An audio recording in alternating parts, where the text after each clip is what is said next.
আপনি কি জানেন আপনার কোন গুণটি বা আপনার কোন বৈশিষ্ট্যটি আল্লাহ সুবহানাহু ওয়া তাআলার কাছে সবচেয়ে বেশি মূল্যবান? আপনার অর্থ সম্পদ নয়, আপনার টাকা পয়সা নয়, বা আপনার খ্যাতি বা নাম নয়, বা আপনি দুনিয়াতে কতটা সাকসেসফুল তাও নয়। সবই আসবে, আপনি সবকিছুরই প্রতিদান পাবেন যদি সেগুলো হক এবং হালাল পথে উপার্জিত হয়। আল্লাহর কাছে আপনার মধ্যে থাকা সবচেয়ে মূল্যবান বিষয়টি বা বৈশিষ্ট্য হচ্ছে আপনার প্রচেষ্টা, আপনার এফোর্ট। দেখেন, দুনিয়াতে সবাই আপনার কাছে জানতে চাইবে আপনার রেজাল্ট বা আপনার ফলাফল কি। কেউ জানতে চাইবে না আপনি সেগুলো অর্জন করার জন্য কতটা স্ট্রাগল বা কত কিছু স্যাক্রিফাইস করেছেন, এবং তা অর্জনের পেছনে কতটা এফোর্ট, কতটা প্রচেষ্টা আপনার ছিল।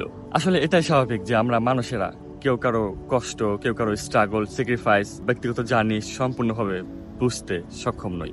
আর এখানে আসে আল্লাহ সুবহানাহু ওয়া তাআলার শ্রেষ্ঠত্ব এবং মহত্ব। তিনি আপনাকে আপনার দুনিয়াবী সফলতা, দুনিয়াবী ব্যর্থতা দ্বারা বিচার করবেন না।